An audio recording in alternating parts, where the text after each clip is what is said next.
ప్రార్థన చేస్తున్న సమయంలో విపరీతమైనటువంటి ఒక కాంతి, విపరీతమైనటువంటి ఆ కాంతిని నన్ను ఆవరించటం, నేను తెలియని భాషలలో మాట్లాడటం, యేసుక్రీస్తు ప్రభువు యొక్క ఆవరణ, యేసుక్రీస్తు ప్రభువు యొక్క సన్నిధి, పరిశుద్ధాత్ముని యొక్క కృమరింపు నా జీవితంలో నేను గమనించాను. పరిశుద్ధాత్ముడు నన్ను తాకినప్పుడు, పరిశుద్ధాత్ముడు నా పైన బలంగా వీచినప్పుడు నేను తట్టుకోలేకపోయాను. నా హృదయం పులకించిపోయింది, నా శరీరం పులకించిపోయింది. నేను కళ్ళు మూసుకొని ఉన్నాను. నేను ఒక గొప్ప దర్శనం చూస్తున్నాను. ఇదిగో తెల్లని బట్టలు వేసుకున్నటువంటి చాలామంది నెత్తిన టోపీ పెట్టుకొని పరిగెట్టుకుంటూ వస్తున్నారు. ప్రభు అయిన యేసుక్రీస్తు తన చేతులు బారుగా చాల్చి నిలబడుకుని ఉంటే ఆయన కౌగిలిలోనికి ఎంతో కొన్ని వేల మంది పరిగెట్టుకుంటూ వస్తున్నారు. ఆమోసు గ్రంథం ద్వారా ప్రభువు నాతో మాట్లాడాడు. ఆమోసు గ్రంథం ద్వారా ప్రభువు నాతో మాట్లాడి ఆయన నాకు వినిపించే విధంగా పరిశుద్ధాత్ముని యొక్క నడిపింపు. ఆయన అన్నాడు, నీవు ఇందోర్ అనే పట్టణానికి వెళ్ళాలి, నువ్వు చండీగఢ్ అనే పట్టణానికి వెళ్ళాలి, నువ్వు ఉదయ్పూర్ అనేటటువంటి పట్టణానికి వెళ్ళాలి. మరి దైవజనులు ఇప్పుడు నిలబడుకుని మాట్లాడుతూ, ఏమయ్యా ఉత్తర భారతదేశంలో చాలామంది అవసరం వెళ్ళరా అని అంటున్నాడు. అదే సంఘటన నాకు జరిగింది. 2000 సంవత్సరంలో ఆ భక్త సింగ్ గారు చనిపోయారు. ఆయనను తీసుకుని వెళ్తున్నారు. కొన్ని వేల మంది ఆయనకు వెనకగా వెళుతున్నారు. ఆ ప్రార్థిద్దాం అనంటే కొన్ని వేల మంది తలలు ఉంచుకొని ప్రార్థిస్తున్నారు. ఆ దృశ్యం నేను పైనుంచి చూశాను. దేవా, ఒక వ్యక్తి ఉత్తర భారతదేశం నుంచి నా ప్రజలను ప్రేమించి తెలుగు వారి మధ్యకు వచ్చి మరి పరిచర్య చేస్తే నేనెందుకు వెళ్ళకూడదు అన్నటువంటి ఆ ఛాలెంజ్ నేను తీసుకున్నాను. నేను వెళ్ళాను, మధ్యప్రదేశ్ అనే ప్రాంతంలోకి వెళ్ళాను. పరిశుద్ధాత్ముడు నన్ను నడిపిస్తున్నాడు. ఒకానొక రోజు రాత్రి రెండు చొక్కాలు 2 ప్యాంట్లు పెట్టుకుని బయలుదేరాను. నాకు భాష రాదు, ఒక్కరు తెలియదు, ఆ ప్రాంతం తెలియదు, ఎక్కడుండాలో తెలియదు, ఏం చేయాలో తెలియదు. దేవుడు చెప్పాడు, నేను వెళ్ళాలి. పరిశుద్ధాత్ముని యొక్క ప్రిపరేషన్, పరిశుద్ధాత్ముడు నీలో నిన్ను నింపినప్పుడు కేవలము నూనె బుడ్డీలు అమ్ముకునే పాస్టర్గా మారవు. నువ్వు గుర్తుంచుకోండి ఈ విషయం. పరిశుద్ధాత్ముడు నిన్ను తాకినప్పుడు నువ్వు ఛాలెంజెస్ తీసుకుంటావు. ఇంతవరకు సహోదరుడు ఆజాద్ చెప్పినట్లుగా తన దేవుని ఎరిగిన వారు బలము కలిగి గొప్ప కార్యాలు చేస్తారు. నీ సంఘం పక్కన ఇంకొకడు సంఘం పెట్టే కార్యాలు కావు, గొప్ప కార్యాలు చేస్తారు. ప్రభువు లేని చోట ప్రభువును ప్రకటించడానికి ముందుకొస్తారు. అది చీకటి, భయంకరమైనటువంటి చలి. ఉత్తర భారతదేశంలో మనం ఇక్కడ ఏదైతే ఊపుకుంటున్నామో ఈ సమయంలో అక్కడ చల్లగా ఉంటుంది. అంటే ఇప్పుడు వేడిగానే ఉంటుందిలేండి. నేను వెళ్ళింది డిసెంబర్, జనవరి, ఫిబ్రవరిలో భయంకరమైన చలి. ఆగస్టు నెలల్లో కూడా భయంకరమైనటువంటి వాతావరణం, వర్షం పడిన తర్వాత చలిగా ఉంటుంది. నేను వెళ్ళాను, నాకు తెలియదు అంత చలి ఉంటుందని.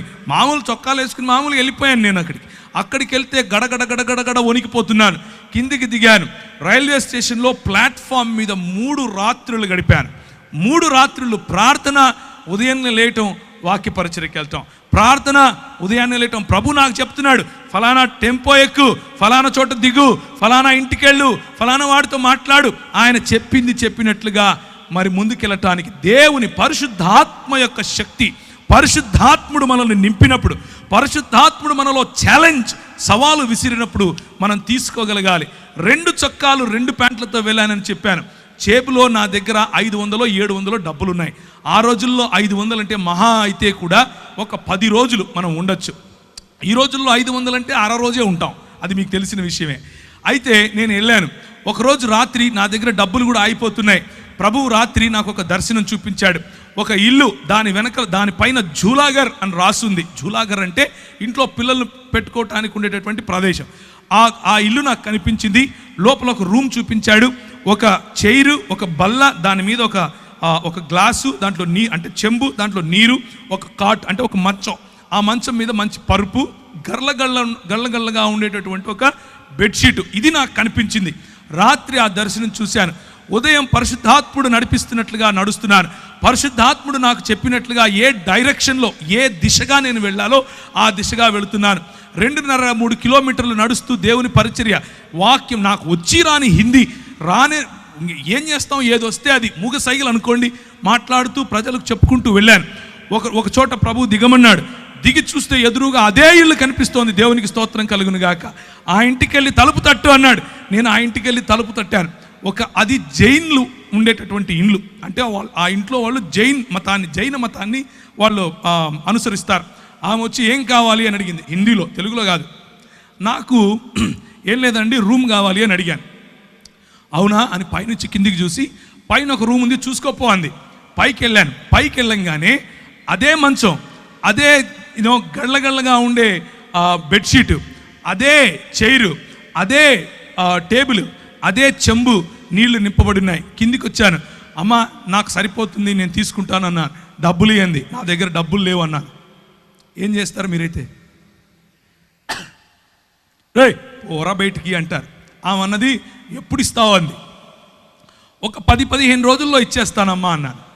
మీరు ఒప్పుకుంటారా? ఏ ఊరు నిధి అంది. హైదరాబాద్ నుంచి వచ్చానమ్మా అన్నాను. డబ్బులు ఉన్నాయా జేబులో తినడానికి అంది. లేవమ్మా అన్నాను. ఎదురుగా ఒక మెస్ ఉంది, దాంట్లోకి వెళ్ళి భోజనం చేయి, నా పేరు చెప్పు అంది. కడుపు నిండా భోజనం, ఉండటానికి స్థలం. ప్రభువు ఇచ్చిన మాటను, ప్రభువు ఇచ్చిన అభిషేకాన్ని మనము నమ్మి ఒక కాలు వేస్తే ఆయన మనల్ని ఎప్పటికీ కించపరచడు. 11 సంవత్సరాలు అదే ఊరిలో ఉన్నాను. 11 సంవత్సరాలు భీలు, బిలాల, కోయ, గోండు ఇలాంటి వాళ్ళు, బారేలా, తెలియని భాషలు, నాకు తెలియని భాషలు, నేను ఎప్పుడూ వినని భాషలు, నాకు హిందీయే రాదనుకుంటే అక్కడ ఎన్నో ట్రైబల్ భాషలు, అన్ని భాషల్లో దేవుని వాక్యం పరిచయం చేశాను. భాషల వరము ప్రభు ఇస్తాడు. దేవునికి స్తోత్రం కలుగునుగాక. భాషల వరం ఇస్తాడు. చేతులు వేసి ప్రార్థించినప్పుడు స్వస్థతలు చేస్తాడు. ఇవన్నీ ఎప్పుడు చేస్తాడంటే, ఇక్కడ మగపిల్లలు పుట్టడం కోసం ప్రార్థన చేస్తాను అని మా ఊర్లో ఒక ఆయన బోర్డు పెట్టాడు హైదరాబాద్లో. అట్లా బోర్డు పెట్టుకొని యేసు ప్రభువును అమ్ముకునే పరిచర్య కాదు, యేసు ప్రభువును నమ్ముకునే పరిచర్య. దేవునికి స్తోత్రం కలుగును గాక. యేసు క్రీస్తు రాజ్యమును ప్రకటించే పరిచర్య. నేను వెళ్ళాను. నాకు అప్పుడు కరెక్ట్గా ఇప్పుడు నాకు 21 సంవత్సరం. ఊరు తెలియదు, ఏం తెలియదు. అదే ఊరిలో 11 సంవత్సరాలు. నేను 2011లో తిరిగి హైదరాబాద్కు తిరిగి వచ్చాను. నేను వెళ్ళేటప్పుడు ఎడ్వర్డ్ అన్న నాకు తెలుసు, నేను వచ్చిన తర్వాత ఎడ్వర్డ్ అన్న నాకు తెలుసు. కానీ అక్కడ ఉన్న 11 సంవత్సరాలలో ప్రభువు నన్ను వాడుకున్నటువంటి పద్ధతి, అక్కడ ఉన్న 11 సంవత్సరాల్లో నా చదువును ఆశీర్వదించాడు. నేను MBA ఇన్ ఇంటర్నేషనల్ బిజినెస్ అన్న కోర్స్ చదివాను. చదివిన తర్వాత ఎన్నో దేశాలు నన్ను ప్రభువు తిప్పాడు. తిరిగిన అన్ని దేశాల్లో ప్రభు పరిచర్యలో వాడుకున్నాడు. అంత మాత్రమే కాదు, ఈ చెప్పిన తెగలు, ట్రైబల్ మధ్య ప్రభు వాడుకున్నాడు. అన్నిటికంటే ముఖ్యంగా నాకు చూపించిన దర్శనం, ముస్లిముల మధ్య నీతో వాడుకుంటాను అని చెప్పాడు. ముస్లిముల మధ్య వాడుకున్నాడు. నేను వెళ్ళినప్పుడు 6 మంది, ఒక్క వ్యక్తి ప్రభువుని నమ్ముకోవటానికి 5 ఏళ్ళు పట్టింది. ఆ తర్వాత 6 మంది 6 సంవత్సరాలు నాతో వాగ్వివాదం చేస్తూ వచ్చారు. నువ్వేంది, నువ్వు ఈ కథ ఏంది, నేను చూసుకుంటామన్నారు. RSS వాళ్ళు, VHP వాళ్ళు నాకు ఈమెయిల్ రాసేవాళ్ళు. నువ్వు ఏ మార్గం గుండా వెళ్తున్నావో మాకు తెలుసు, నువ్వు ఎట్లొస్తావో మాకు తెలుసు, నువ్వు ఎప్పుడు ఇంటికి చేరకుండా ఎప్పుడు సస్తావో కూడా నీకు తెలియకుండా చేస్తాం అని అనేవారు. ఇలాంటి పరిస్థితులు. అక్కడ నువ్వు వెళ్ళి సాక్షి జీవితం అనంటే ఏంటి అనంటే, అక్కడ నువ్వు వెళ్ళి క్రైస్తవుడిని అని చెప్పుకుంటే చాలు తన్నుతారు. క్రైస్తవుడిని అని చెప్పుకుంటే చాలు చెప్పుతో కొడతారు. అలాంటి పరిస్థితులు. కానీ స్టెఫెనును ఆశీర్వదించినట్లుగా, స్టెఫెనుకు వాక్ చాతుర్యం ఇచ్చినట్లుగా, స్టెఫెనులో వాక్ ప్రభావం ఇచ్చినట్లుగా, స్టెఫెనును ఏ విధముగా జ్ఞానముతోనూ కృపతోనూ ప్రభువు నింపాడో అలా యవ్వనస్తులను నింపగలడు. మనం ఒక్క విధేయత అన్నటువంటి అడుగు తీస్తే చాలు. నా జీవితం ఆ రోజు పరిశుద్ధాత్ముని యొక్క తాకిడితో మారిపోయింది. పరిశుద్ధాత్ముడు నా జీవితంలో తెలియని అగ్నిని రగిలింపజేశాడు. పరిశుద్ధాత్ముడు నా జీవితంలో ఇచ్చిన ఛాలెంజెస్, నేను వెళుతూ ఉంటే నాకు అన్ని బెడ్స్ ఆఫ్ రోజెస్ అందరూ వచ్చి కాళ్ళ మీద పడిపోయి పైసలు ఇచ్చేసి ఏమో చేశారనుకున్నారా? కాదు. అడుగడుగు నా ఛాలెంజెస్, అడుగడుగు నా బలహీనతలు, అడుగడుగు నా తెలియనటువంటి నేను ఎలా చేయాలి ఇప్పుడు అన్నటువంటి పరిస్థితి. కానీ ప్రభువు నమ్మకస్తుడు. ప్రభువు మనల్ని విడిచిపెట్టాడు. పిలిచిన పరిశుద్ధాత్ముడు మనల్ని విడిచిపెట్టాడు. మనల్ని అభిషేకించిన పరిశుద్ధాత్ముడు ఎక్కడెక్కడ నీకు ఏ ఏ పరీక్షలు పెడుతున్నాడో ఆ పరీక్ష ఉత్తీర్ణుడైనటువంటి మరుక్షణం తన ప్రత్యక్షతనిస్తాడు. ఒకానొక రోజు కృంగిపోయాను, భయంకరంగా కృంగిపోయాను. ఏం చేయాలి ప్రభువా?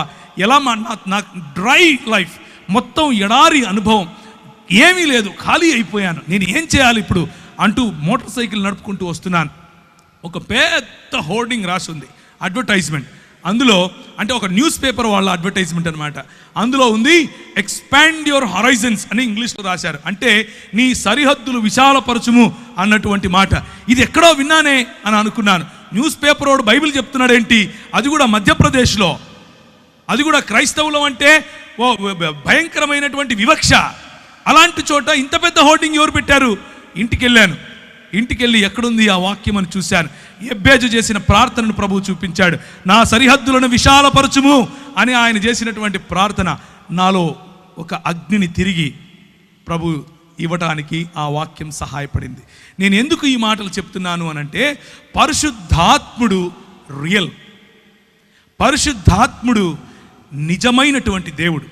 పరిశుద్ధాత్ముడు మనతో మాట్లాడగలడు, పరిశుద్ధాత్ముడు మనల్ని తాకగలడు, పరిశుద్ధాత్ముడు మనకు శక్తినివ్వగలడు. కొంతమంది పరిశుద్ధాత్ముని పేరట చేసే గారడీల కోసం మీరు ఆయనను నిజమైన దేవుణ్ణి మర్చిపోకండి. కొంతమంది చేసే గారడీల కారణంగా పరిశుద్ధాత్ముని వెక్కిరింపులకు పాలవుతున్నాడు. కానీ నిజానికి ఆయన నీతిని న్యాయమును జరిగించు దేవుని రాజ్య స్థాపనకు నిన్ను వాడుకోగలడు. ఒకానొక రోజు 2003 నుంచి 2005 ప్రాంతాల్లో రాజస్థాన్ మరియు మధ్యప్రదేశ్ బార్డర్స్లో కొన్ని ఊర్లు ఉన్నాయి, నీమచ్, మందసౌర్ అనే ఊర్లు. ఆ ఊర్లలోకి మమ్మల్ని ప్రభువు నడిపించాడు. అక్కడ ఉన్నటువంటి అతి ప్రాముఖ్యమైన సమస్య ఏమిటి అని అంటే, ప్రజలు వాళ్ళ ఇంట్లో ఆడపిల్ల పుడితే చాలా సంతోషిస్తారు, గంతులు వేస్తారు, నాట్యాలు చేస్తారు. ఎందుకబ్బా అని అనుకుంటే, దేవి పుట్టింది మా ఇంట్లో, దేవి పుట్టింది అని అంటారు. ఏంటి ఇంతకు దేవి పుట్టింది అంటున్నారు? ఇంతకు మంచి సంస్కృతి ఎక్కడి నుంచి వచ్చింది వీళ్ళకి మన దేశంలో అని అనుకున్నాం. కానీ నిజమేంట్రా అని చూస్తే, ఆ అమ్మాయి 12 ఏళ్ళు వచ్చిన తరువాత, మొట్టమొదటిసారి పుష్పవతి అయిన తరువాత, వాళ్ళ సొంత నాన్న, వాళ్ళ సొంత అన్న పోయి వీళ్ళ మధ్యలో పింపులుగా పనిచేసి, అంటే బడవలుగా పనిచేసి ప్రజలను, కస్టమర్లను పట్టుకొస్తారు ఈ అమ్మాయికి. ఇది ఆ సంస్కృతి, ఈ విష సంస్కృతి. ఏంటి ఈ విష సంస్కృతి అని అంటే, నువ్వు ఈ కులంలో పుట్టావు, నీ పనే నీ ఒళ్ళు అమ్ముకోవటం, 12 ఏళ్ళు దాటంగానే నీ ఒళ్ళు అమ్ముకొని తీరాలి అని చెప్పి నేర్పించినటువంటి సంస్కృతి. ఆ సంస్కృతిలో మేము అక్కడ ఉన్నటువంటి గవర్నమెంట్ అధికారుల దగ్గరికి వెళ్ళాం కొంతమందిని కలిసి. అయ్యా, మరి ఇలాంటి బాచడా మరియు బేడియా అనే సమాజాలు ఉన్నాయి, వారి మధ్య వెలుగు లేదు, వారి మధ్య విద్య లేదు, వారి మధ్య పడుపు వృత్తి ఉంది, తెలియనటువంటి రోగాలు, సెక్షువలీ ట్రాన్స్మిటింగ్ డిసీజెస్ ఎన్నో వస్తున్నాయి, ఎలా చెయ్యాలయ్యా అని అంటే ఆయన అంటాడు, అది వారి కర్మ. ఏంటది? కర్మ. నీకెందుకయ్యా? ఏ దేశం నుంచి వచ్చావు నువ్వు? ఏ రాష్ట్రం నుంచి వచ్చావు నువ్వు? వాళ్ళకు నిధులు మేమెందుకు ఇవ్వాలి? అది వాళ్ళ వృత్తయ్యా, వాళ్ళు సంపాదించి ట్యాక్సులు కడతారు మాకు అంటాడు. ప్రభువా, ఏం చేయాలి? పరిశుద్ధాత్ముని శక్తి, పరిశుద్ధాత్ముని బలం ప్రభుత్వాలతో కూడా మాట్లాడటానికి మనకు శక్తినిస్తుంది. ఆ 2003లో చూసినటువంటి ఆ సన్నివేశం మా మనసులో నిండిపోయింది. మేమందరం కలిసి ఒక ప్రణాళిక తీసుకొని వచ్చాం. ఈరోజు 2019కి 1000కు పైగా ఆ బాంచడా సమాజానికి చెందిన వారు, చదువుకున్న వారు ఉన్నారు. 1000కు పైగా పడుపు వృత్తిని వదిలేసిన వారు.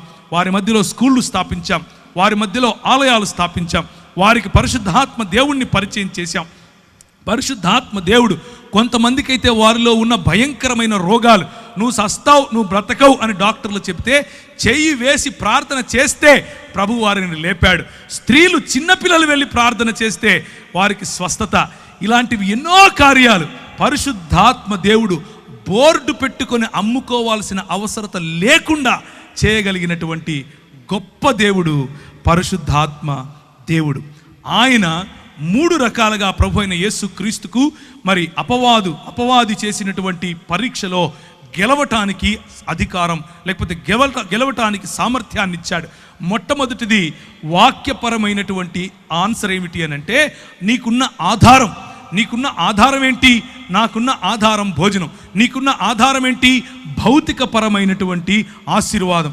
భౌతికంగా నీకు రొట్టెలిస్తాను, భౌతికంగా నీకు ఇల్లిస్తాను, భౌతికంగా నీకు కావలసిన ప్రతి అక్కర తీరుస్తాను, నీ అక్కర్లన్నీ తీర్చడానికి నేను ఆధారంగా ఉంటాను, నువ్వు వస్తావా అని యేసుక్రీస్తు ప్రభువును శోధిస్తే, ప్రభువు పరిశుద్ధాత్ముని శక్తి, పరిశుద్ధాత్ముని తోడు కారణంగా ఆయన అంటాడు, నా ఆధారం దేవుడు మాత్రమే.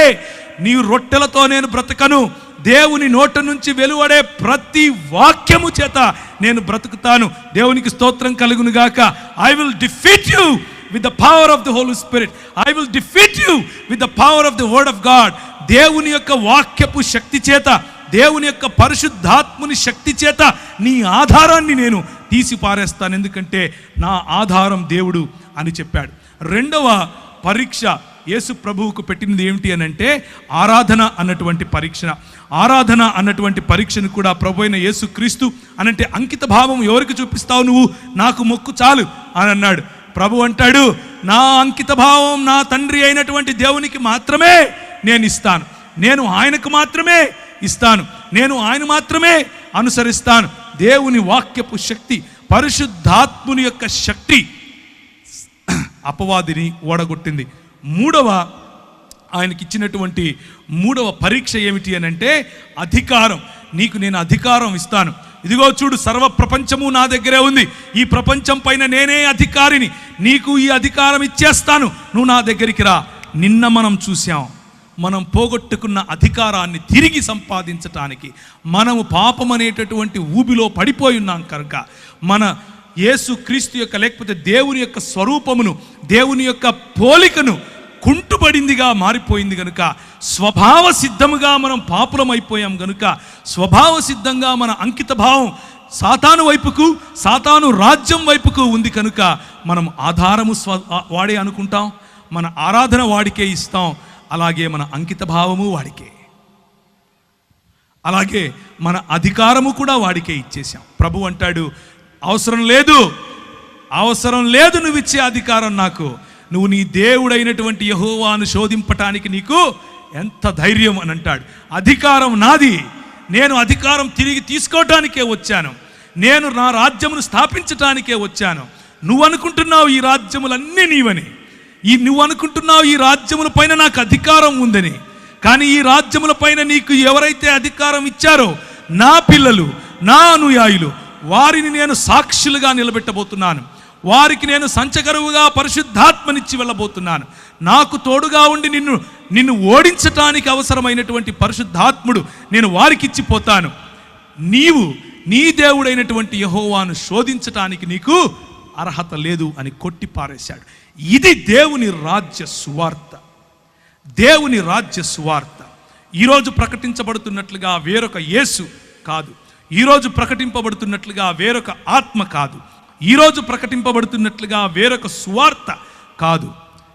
మనము నమ్మేటటువంటి యేసు రాజైన యేసు, మనము నమ్మేటటువంటి యేసు రాజులకు రాజైన యేసు, మనము నమ్మేటటువంటి యేసు ప్రభువులకు ప్రభు అయిన యేసు, మనము నమ్మేటటువంటి యేసు దేవుళ్లకు దేవుడైనటువంటి దేవుడు.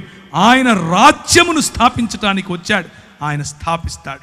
మనము నమ్మేటటువంటి, మనము అంగీకరించినటువంటి ఆత్మ, ఆయన వస్తే కింద పడిపోయి పూనకాలు వచ్చేది, ఆయన వస్తే గట్టిగా ఇకిలిగా నవ్వేది, ఆయన వచ్చాడని చెప్పి గట్టిగా కేరింతలు కొట్టి అవతలోని కొట్టేది, లేకపోతే ఒక ఆయన అంటాడు వామిటింగ్ ఆత్మ అంట, ఆయనకు పరిశుద్ధాత్ముడు వస్తే వామిటింగ్ వస్తుందంట.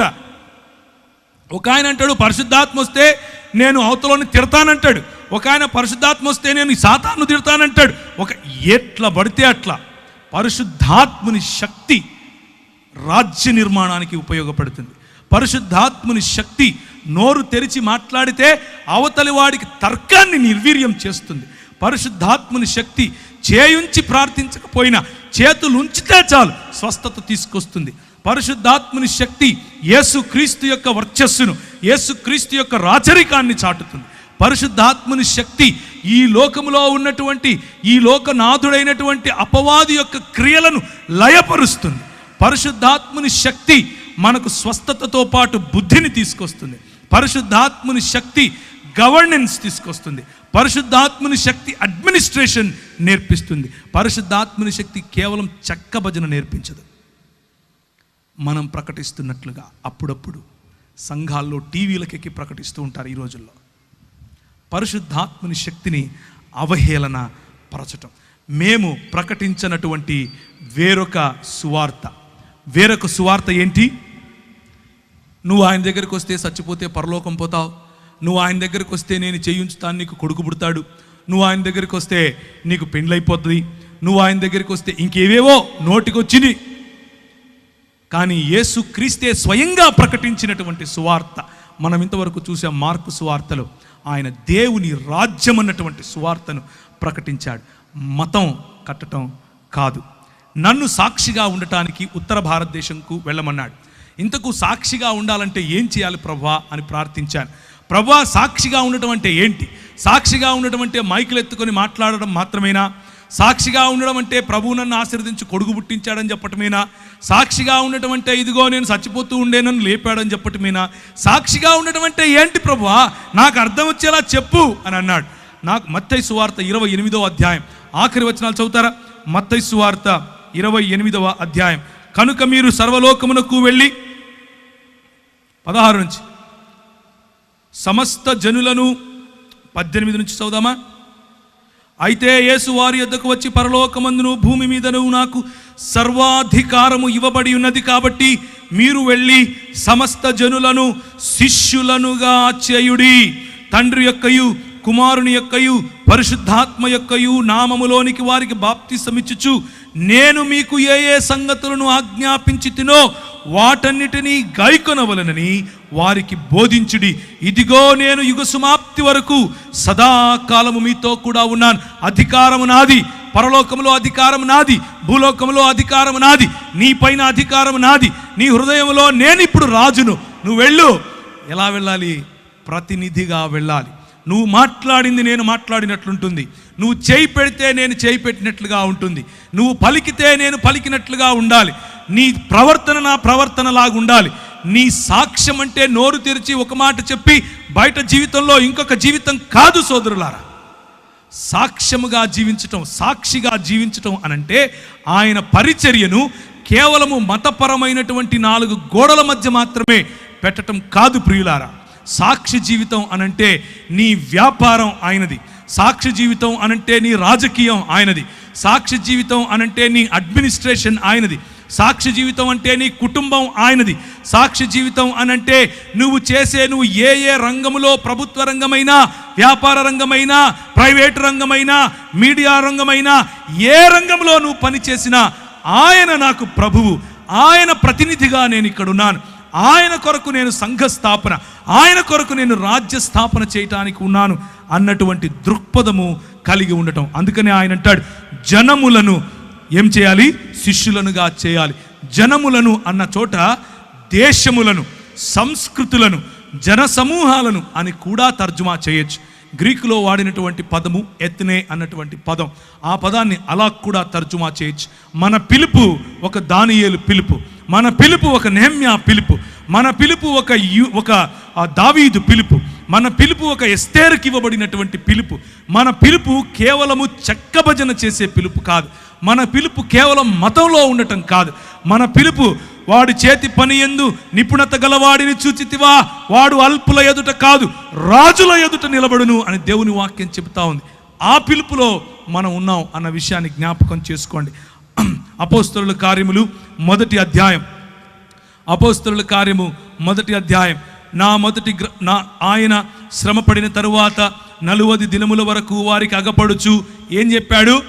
మీరు ఒక మతం కట్టండి, మీరు వెళ్ళి చక్క భజన చేయండి, మీతో పాటు నేను కూడా భజన చేస్తాను అన్నాడా? అది మన ఆత్మీయ జీవితంలో భాగం, కానీ అది మాత్రమే ఆత్మీయ జీవితం కాదు. ఆయన ఏమన్నాడు? దేవుని రాజ్య విషయములను గూర్చి బోధించుచు అనేక ప్రమాణములను చూపి వారికి తన్ను తాను సజీవునిగా కనపరుచుకుని దేవుని రాజ్యమును గురించినటువంటి విషయాలు. రాజ్యములో రాజు ఉంటాడు, రాజ్యములో సైన్యం ఉంటుంది, రాజ్యములో రాజుకు ప్రతినిధులు ఉంటారు, రాజ్యములో వనరుల వితరణ ఉంటుంది, రాజ్యములో వనరుల కేంద్రీకరణ ఉంటుంది, రాజ్యములో ఎకనామిక్స్ ఉంటాయి, రాజ్యములో సోషల్ సైన్సెస్ ఉంటాయి. ఏ విధంగా సామాజికంగా మనం ప్రజలను అట్టడుగునున్న వారిని బయటికి తీసుకొని రావాలి అన్న ఆలోచనలు ఉంటాయి. రాజ్యములో విద్యా, వైద్య, ఆరోగ్య రంగాలు ఉంటాయి, రాజ్యములో మీడియా ఉంటుంది. ప్రతి ఒక్క విషయము, ఒక జన సమూహానికి చెందిన ప్రతి ఒక్క విషయము రాజ్యములను గురించినటువంటి, దేవుని రాజ్యమును గురించినటువంటి విషయాలు వారికి ప్రభువు చెప్పాడు. ఆ తరువాత ఆయన వారిని కలుసుకొని ఇలాగు ఆజ్ఞాపించెను, మీరు యెరూషలేములో నుండి వెళ్ళక నా వలన వినిన తండ్రి యొక్క వాగ్దానము కొరకు కనిపెట్టుడి. యోహాను నీళ్లతో బాప్తిసమిచ్చను గాని కొద్ది దినములలో మీరు పరిశుద్ధాత్మలో బాప్తిసము పొందెదరు. ఈ రాజ్య స్థాపన పరిశుద్ధాత్మునితో మాత్రమే జరుగుతుంది. ఈ రాజ్య స్థాపన పరిశుద్ధాత్ముని గ్రహించి, పరిశుద్ధాత్ముని పొందుకొని, పరిశుద్ధాత్ముని యొక్క శక్తిలో జీవిస్తేనే జరుగుతుంది. మన సొంత శక్తికి చేత కాదు, మన సొంత ఆలోచనలకు చేత కాదు, మన సొంత జ్ఞానముతో నిర్మించలేం. పరిశుద్ధాత్ముడు దిగి రావాలి, పరిశుద్ధాత్ముడు దిగి వస్తాడు. కాబట్టి వారు కూడి వచ్చినప్పుడు, ప్రభువా, ఈ కాలమందు ఇశ్రాయేలుకు రాజ్యమును మరలా అనుగ్రహిస్తావా? ఇంకా మనోళ్ళు ఏం ఆలోచిస్తున్నారు? రాజ్యం అంటే మాకు ఇంకా ఇశ్రాయేల్ రాజ్యం అనుకుంటున్నారు, రాజ్యం అంటే ఇంకా 4 గోడల మధ్య అనుకుంటున్నారు, రాజ్యం అంటే ఇంకా భౌతికం అనుకుంటున్నారు. ప్రభు అంటాడు, ఎందుకయ్యా తొందరపడతారు? మీరు అనుకున్న రాజ్యం వేరు, నేను చెప్పే రాజ్యం వేరు. మరలా అనుగ్రహిస్తావా అని ఆయన అడుగగా, ఆయన కాలములను సమయములను తండ్రి తన స్వాధీనము పరచుకొని ఉన్నాడు, వాటిని తెలుసుకొనుట మీ పని కాదు. ఆయన పరిశుద్ధాత్మ మీ మీదికి వచ్చినప్పుడు మీరు శక్తి నొందెదరు గనుక మీరు యెరూషలేములోను యూదయ సమరయ దేశముల యందంతటా భూ దిగంతముల వరకు నాకు సాక్షులై ఉంటారు. ఎవరు సాక్షులై ఉంటారు? ఎవరు దేవుని శిష్యులుగా ఉంటారు?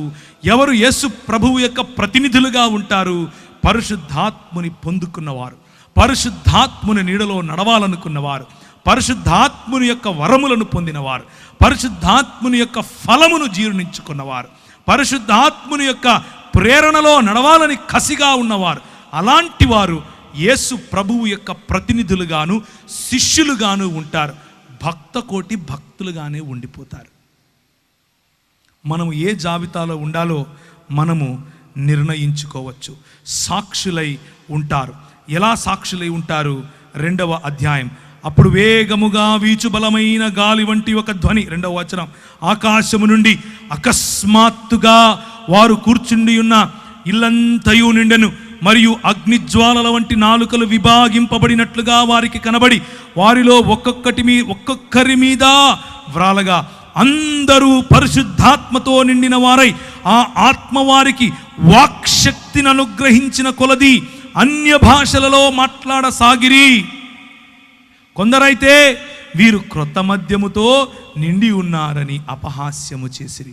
ప్రియమైనటువంటి దేవుని సంఘమా, పరిశుద్ధాత్ముని యొక్క తాకిడి, పరిశుద్ధాత్ముని దిగి వచ్చినప్పుడు, ప్రజలు మన జీవితాల్లో జరిగేటటువంటి కార్యాలు చూసినప్పుడు, మన వాక్ శక్తిని చూసినప్పుడు, మన జీవితాల్లో కలిగినటువంటి పరిశుద్ధత పట్ల కసిని చూసినప్పుడు, మన జీవితాల్లో న్యాయం పట్ల మనకు వచ్చినటువంటి ఆ మక్కువను చూసినప్పుడు, కనికరాన్ని ప్రేమించాలి అన్నటువంటి విలువలు చూసినప్పుడు, అయ్యో అట్టడుగున ఉన్నాడే వీడు కుష్ఠరోగి, వీడిని కాల్చేద్దాం, లేకపోతే ఇసుక తెన్నుల్లో తీసుకెళ్ళి పూడ్చేద్దాం, వీడిని తాకొద్దు, వీడి వల్ల కష్టం అని అనుకున్నప్పుడు పరిశుద్ధాత్ముని యొక్క నింపుదల, పరిశుద్ధాత్ముని యొక్క ప్రేరణ.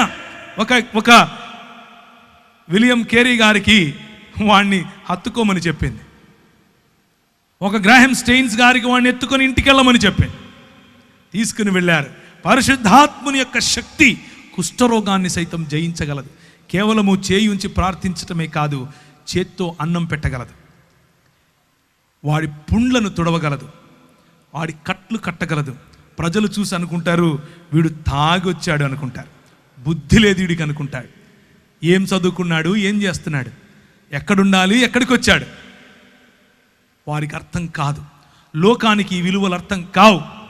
లోకానికి ఈ విలువలు ఎందుకు అర్థం కావు అనంటే, అన్నీ విడిచి సంపాదన మీద పడురా, లోకాన్ని దేశాన్ని దోచుకోరా అని లోకం నేర్పిస్తే, నీ సంపదను విడిచి, నీ వనరులను వితరీకరించి, నీ వనరులను వికేంద్రీకరించి, నీ వనరులను పంచిపెట్టి నీ ప్రజలను ప్రేమించు అని ప్రభువు చెప్తాడు. హత్తుకోలేని వారిని హత్తుకోమంటాడు, చూడలేని వారిని చూడమంటాడు. అదే నీ పిలుపు అని అంటాడు. 36వ వచనం, మీరు సిలువ వేసిన ఈ యేసునే దేవుడు ప్రభువుగాను క్రీస్తుగాను నియమించాడు. మొట్టమొదటి సువార్త ఏంటా సువార్త? మీకు పుల్లలు పుడతారు, మీకు కార్లు కొనిస్తాడు యేసు ప్రభు, ఇదా? కాదు. ప్రభువుగా దేవుడు నిర్ణయించాడు, ప్రభువుగా దేవుడు ప్రకటించాడు, ప్రభువుగా క్రీస్తుగా దేవుడు నియమించాడు. ఇది సువార్త. ఆ రోజు ఏం జరిగింది?